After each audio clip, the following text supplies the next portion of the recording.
Hello student, आप सभी बच्चों का कमेंट आ रहा है हमारे पास और मैसेज बहुत सारे बच्चों का आ रहा है कि जैसे 22-26 सेशन जो बेसिकली कहा जाए सबसे पहला बैच था ग्रेजुएशन के 4 साल का, उसका 4 साल कंप्लीट होने वाला है। तो आप सभी बच्चों के लिए जो 23-27 के हैं या फिर जो भविष्य में 24-28 वाले भी अगर जुड़ेंगे इस बैच में बेसिकली, तो आप सभी बच्चों के लिए 3 साल का बेटर है या 4 साल का ग्रेजुएशन बेटर है? देखिए, जैसा कि मैंने आपको हमेशा बोला है, आपको 3 साल का ग्रेजुएशन जैसा आपको डिमांड है, उस हिसाब से आप काम करिएगा, ठीक है? अगर आप सभी बच्चों को टीचिंग लाइन्स के एग्ज़ामिनेशन जाने हैं साइंटिस्ट मतलब बेसिकली अगर पीएचडी करना है, नेट गेट करना है, तो आपको ऑनर्स पेपर लगेगा। बीएड करना है, तो आपको 4 साल का ग्रेजुएशन मैंडेटरी है। लेकिन अगर आपसे हाँ, कैट वाले भी याद रखिएगा कैट वालों में देखिए मुझे तो नहीं पता लेकिन जैसे एक बच्चे से मुझे पता चला था कि कैट का पेपर में भी ऑनर्स पेपर काम रहता है आपका। तो अगर आपको ऑनर्स का डिग्री चाहिए तो 4 साल करना पड़ेगा। ऑनर्स का डिग्री नहीं चाहिए तो सिर्फ़ आपको 3 साल का करना पड़ेगा। और आप सभी बच्चों के लिए देखिए यहाँ पर जैसा कि भारत सरकार द्वारा ही आप सभी बच्चों को भाई 3 साल का ग्रेजुएशन झेला नहीं जाता था, तो आपको कह सकते हैं आपके जीवन को बर्बाद करने के लिए भारत सरकार ने एक और कदम उठाया। होता है कि चलो 1 साल और उनको समय को बढ़ाया जा सके और उसी क्रम में आपका जो ग्रेजुएशन है उसको 4 साल कर दिया। 3 साल का भी कोई मतलब नहीं था, तो 4 साल का मतलब क्या रहेगा आप बताइए? क्योंकि आपको ये मालूम है कि ग्रेजुएशन करके तभी फ़ायदा है जब आपको हायर एजुकेशन के लिए फ़ोकस करना है। लेकिन हम जिस राज्य में रहते हैं, जैसे मैं झारखंड राज्य में रहता हूँ, तो यहाँ पर झारखंड हो, बिहार हो, यूपी में भी वही हाल है क्योंकि देखिए मेरे पास बच्चों के मैसेज आते हैं, बच्चों से मैं बातचीत कर कि भाई सबका हाल बुरा है।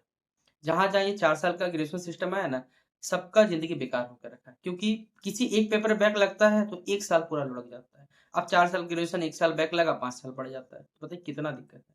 इसलिए जिनका भी 23-27 सेशन है, आप अपने हिसाब से पहले सोच लीजिए कि आपको जो ग्रेजुएशन करना है, वो किस मकसद से करना है। अगर आपसे ये बच्चों जनरल कॉम्पिटिशन फॉर्म भरना है, जिनमें एसएससी, बैंक, रेलवे, यूपीएससी अगर आप किसी भी स्टेट पुलिस का भी फॉर्म भरते हो, चाहे जेपीएससी हो बीपीएससी हो, आपका बेसिकली यूपीएससी आप यूपीएससी तक का ही भर सकते हो। क्योंकि वहाँ पर कहीं नहीं लिखा हुआ कि आपको ग्रेजुएशन जो है, वो सिर्फ़ ऑनर्स पेपर में चाहिए। आपको वहाँ सिर्फ़ ग्रेजुएशन चाहिए। ग्रेजुएशन 2 कैटेगरी में होता है। एक होता है बिना ऑनर्स वाला, एक होता है जनरल ग्रेजुएशन। जैसे मान लीजिए 2 वैल्यू है। जैसे एक होता है हमारे पास क्या, एक अगर आप किसी पार्टिकुलर पेपर को लेके अपना ग्रेजुएशन कर रहे हो, वो ऑनर्स पेपर कहलाएगा या मेजर पेपर का डिग्री कहलाएगा। अगर आप नहीं कर रहे, सिर्फ़ वो नॉर्मल ग्रेजुएशन कहलाएगा, बीए, बीएससी, बीकॉम कहलाएगा। और किसी पार्टिकुलर पेपर पे अगर आप बेसिकली पढ़ते हो, तो भी बीए, बीएससी, बीकॉम विथ फलना-वलना, ढिमकाना हो जाता है हमारे पास। तो ये अंतर होता है। तो आप सभी बच्चे अपने हिसाब से पहले सोच लीजिए कि हाँ, अगर मुझे टीचिंग लाइन्स के एग्ज़ामिनेशन में भविष्य में कहीं जाना है, तो आप अपना ग्रेजुएशन 4 साल करना। नहीं जाना है, आप 3 साल पे क्विट कर देना। एग्ज़िट फॉर्म भरना, एग्ज़िट फॉर्म को कॉलेज जमा करना। उसके बाद क्योंकि आप लोग देखिए, जो भी बच्चा पहले बार सेमेस्टर 6 में मैं पहले बता रहा हूँ, अगर वो जैसे सेमेस्टर 6 जब आप फॉर्म भरिएगा, तो वहाँ पर टर्म्स एंड कंडीशन होता है। क्या? अगर आप एग्ज़िट फॉर्म भरोगे, तो एग्ज़िट फॉर्म भरने समय आपको कुछ एक्स्ट्रा पैसे देना पड़ता है। क्यों? आपका ग्रेजुएशन का डिग्री आता है, प्रोविज़नल सर्टिफ़िकेट होता है और शायद माइग्रेशन भी आप सभी बच्चों को मिलेगा, ठीक है? क्योंकि अभी तक देखिए 22-26 सेशन का ना बच्चों ने एग्ज़िट फॉर्म भरा था, लेकिन अभी तक उनको डिग्री नहीं मिला। इसलिए पता नहीं चल पा रहा कि आखिरकार उनको कौन-कौन सा सर्टिफ़िकेट मिलने वाला है। बात ये दिक्कत है।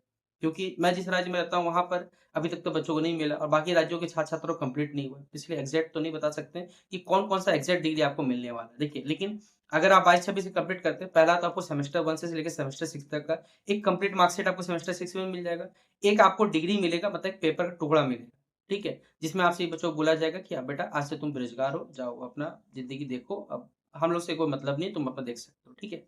तो आपसे ही बच्चे 3 साल का जिसको ग्रेजुएशन करना है, आप कर लीजिए, कोई दिक्कत नहीं है। आप एसएससी, बैंक, रेलवे मैं बोल रहा हूँ यूपीएससी अब जिसका फॉर्म भरना चाहो जनरल कॉम्पिटिशन लेकिन टीचिंग लाइन्स वाले और जो हायर लेवल के एग्ज़ामिनेशन होते हैं, आप उसको नहीं भर सकते। उसमें क्राइटेरिया है, इसीलिए पहले सोच-विचार लीजिए क्योंकि आप अभी क्विट करते हो, फिर बाद में एडमिशन लोगे, एक बार पढ़ाई छोड़ने के बाद बोलिएगा ना, कि ये ग्रेजुएशन-वेजुएशन में पढ़ाई दोबारा नहीं होता है।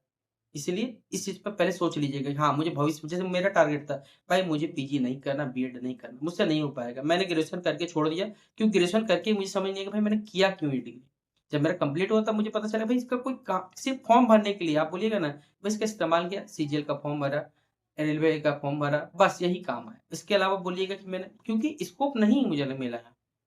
यहाँ मैथ्स-ऑनर्स मैं खुद मैथ्स-ऑनर्स का मैं खुद कहता हूँ भाई मुझे मैथ्स-ऑनर्स के बारे में बस मुझे डिग्री है मेरे पास, कोई काम का नहीं है डिग्री। अब बोलिए मैं क्या आगे पीएचडी करता? भाई उतना मेरे पास का भी नहीं था, मेरे पास समय भी नहीं था, जिस वजह से मैंने वो किया, ठीक है? इसीलिए आपसे ये बच्चे अपना पहले सोच लीजिए कि आपको क्या करना है, उसके बाद अपना स्टेप लीजिएगा और बाकी इसके बावजूद कोई दिक्कत होता है तो आप हमसे अपना सलाह-मशवरा कर सकते हैं। आप कमेंट बॉक्स में अपना विचार बता सकते हैं या आप हमें इंस्टाग्राम पे मैसेज कर सकते हैं। आपके लिए जो भी बेहतर हो पाएगा मुझसे लगेगा, मैं आपके सजेशन यहाँ पर बताने की कोशिश करूँगा। तो आप सभी बच्चे 3 साल का, 4 साल का पहले अपने हिसाब से सोच लीजिए आपको किस काम का है, उसके बाद आप सही खुद डिसाइड करिएगा कि आपको कौन-सा करना है, 3 साल का करना है या 4 साल का करना है, वो अपने हिसाब से रखिएगा। तो इस वीडियो को शेयर कर दीजिएगा अपने दोस्तों को। मिलते हैं इस वीडियो पे, तब तक के लिए जय हिंद, जय भारत।